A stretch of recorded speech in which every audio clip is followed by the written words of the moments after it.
પોરબંદર સહિત ભારતભરના બિઝનેસમેન દ્વારા દુબઈમાં 79મા સ્વતંત્રતા દિવસની શાનદાર ઉજવણી કરવામાં આવી હતી, જેમાં દેશભરના બિઝનેસમેન ઉપસ્થિત રહ્યા હતા, તો પોરબંદરના પૂર્વ સુધરાઈ સભ્યએ પણ હાજરી આપી હતી।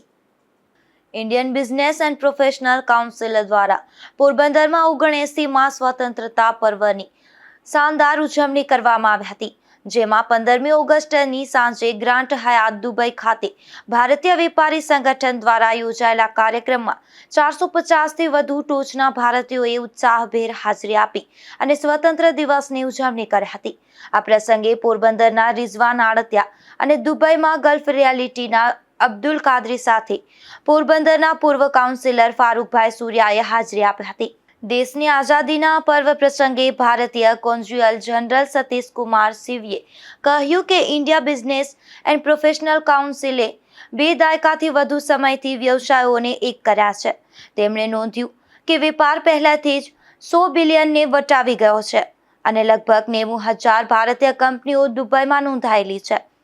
ઇન્ડિયન બિઝનેસ એન્ડ પ્રોફેશનલ કાઉન્સિલના ચેરમેન સિદ્ધાર્થ બાલચંદ્રએ કહ્યું કે કાઉન્સિલ વૃદ્ધિ, નવીનતા અને સમુદાય ઉત્થાપનનો પ્રેરક બની ગઈ છે।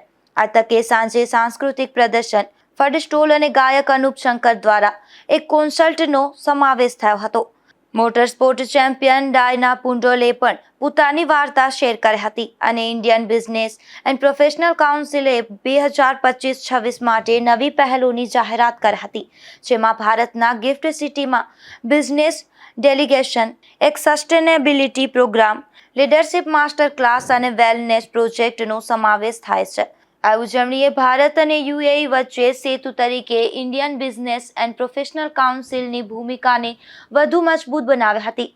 પ્રખ્યાત પાર્શ્વ ગાયક અનુપ શંકર 9 ભારતીય ભાષાઓમાં એક સુરીલી યાત્રા દ્વારા આપણા સહિયારા વારસા અને સાંસ્કૃતિક ગૌરવ, એકતા, સંગીત અને દેશભક્તિની ઉજવણી કરવામાં આવી હતી। નિપુલ પોપટ, ગુજરાત ન્યૂઝ, પોરબંદર।